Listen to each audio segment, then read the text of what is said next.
Hey, what's going on, Scriptures and Stories? Happy Valentine's Day, aka Love Day, to everyone. Whether you are single or married, what's going on? I want to give a big shout out to my new friend, Rashawn Copeland. Thanks for having me on your show, bro. It means a lot. I look forward to the day when we can sit down here in Atlanta and break bread. Shout out to my wife and my little lookalikes. I love all y'all endlessly, and to the listening audience, whether this is your first time or you're a regular to the podcast, my name is Justin C. Hart. Greetings. I am an Amazon 2009 #1 inspirational best-selling author of the book Liquid Sunshine, a story about life, love, and finding the will of God. My second book is entitled Life, Love, and God, which is a beautiful collection of poetry.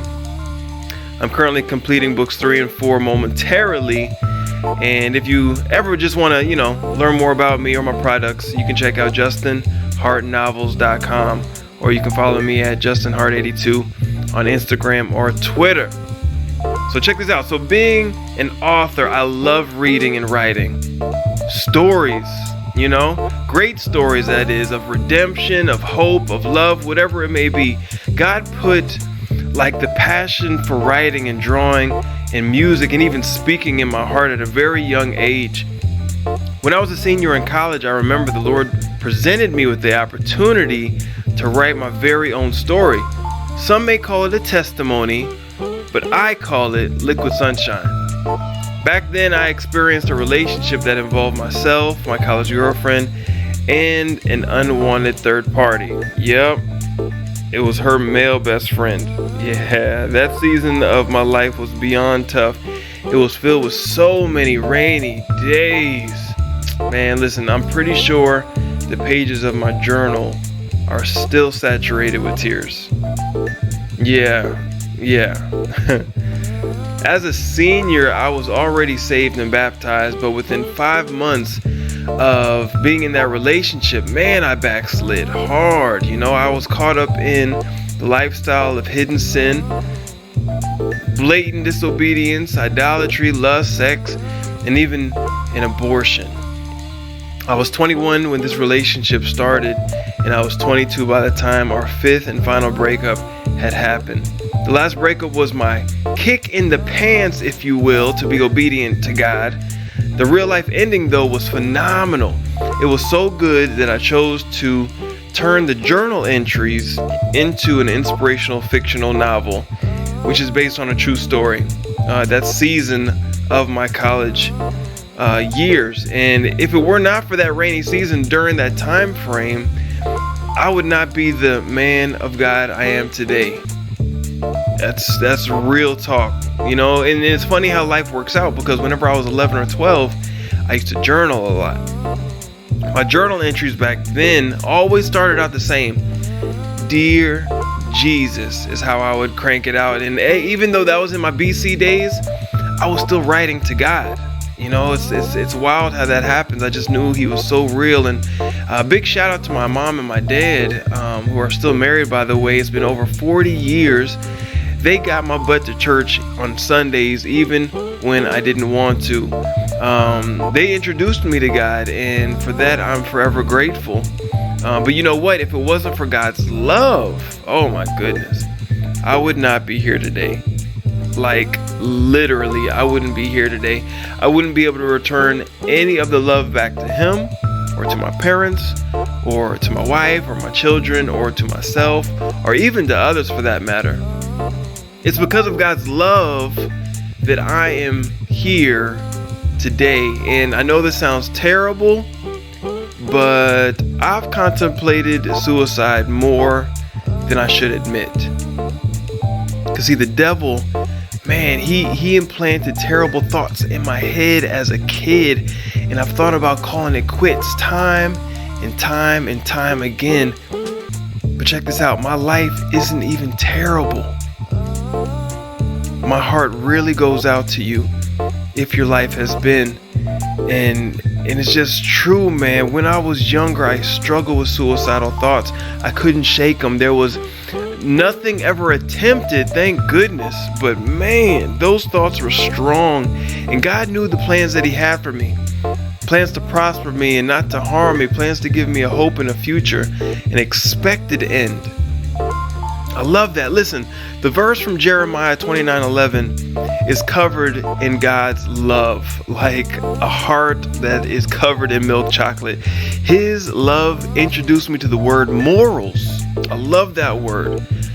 While others were cussing, I made the decision back in middle school and high school not to cuss. While others were smoking weed, I decided not to smoke weed. Being from Newport News, Virginia, the same hometown as Mike Vick and Allen Iverson, I'm proud to say that I'm still 100% drug free.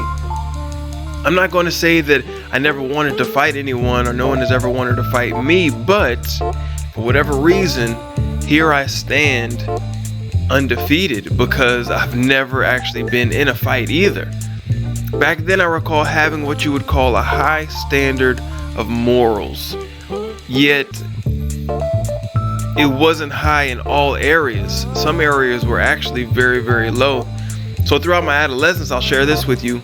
Even though I didn't cuss or do drugs or fight, my biggest struggles were lying and stealing, lust, and fornication.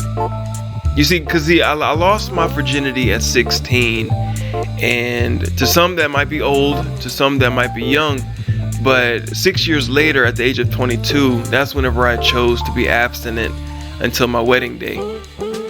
I had surrendered the lust and the sex and the worldly lifestyle to the cross. I just laid it all down. It wasn't easy, but man, it was worth it. When I graduated from college, I left Virginia and moved to Georgia to start my career in architecture. Soon after that, I became a member at Victory World Church in Atlanta and served the Lord faithfully. My church friends used to call me Smiley because of my bright whites and the joy that I carried. I was healthy, man. I was a single young man living my best life for God in Atlanta, of all places. And I just felt complete, you know. I was able to complete reading the full Bible during those single years also, and I'm so glad that I did. I would actually say that my single years were fantastic. But I will be honest, I'll keep it real. Those were also some of my hardest praying years. And I had no clue when the Lord was going to allow me to cross paths with my future wife. But little did I know, it wouldn't be until 5 long years later that I would lock eyes with her. We met at church, and her name is Jasmine. And I must say that our friendship, our courtship, and our engagement was all done with purpose. So all in all, we got married on the beautiful holiday of March 12th. And I want to share a quick story about March 12th with you. Back in 2011, our wedding night was incredible. Okay, it was incredible. I stared at my bride while we sat on the Marriott hotel bed afterwards. You know, we were exhausted, we were tired, and I looked at her and I said, "It was you. All this time, it was you." And she glanced back at me with her heavy eyes and she said, "Babe, what are you talking about?" And I laughed and I was like, "All this time, it was you. You were the one I've been waiting for. You were the one I've been praying for all these years."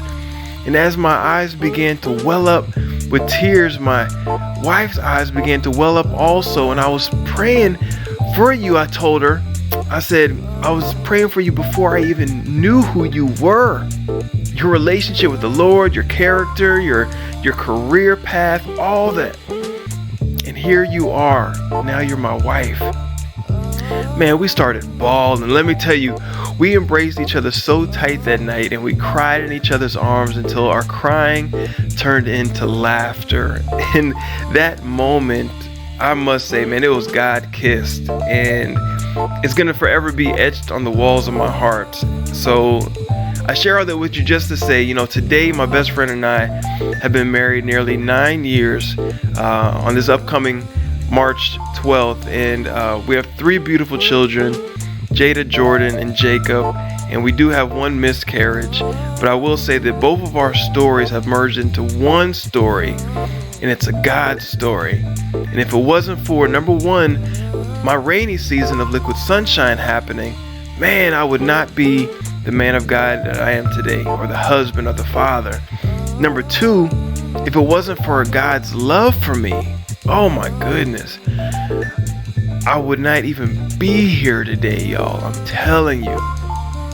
And number 3, if it wasn't for me truly loving God, I would not even be able to properly love myself or others. So, oh my goodness. In closing, let me just say this. In closing, happy Valentine's Day. Remember, God loved you first, and all he wants is for you to love him back. In the words of Rashawn, start where you are, and God will take you where you need to be. God bless you guys.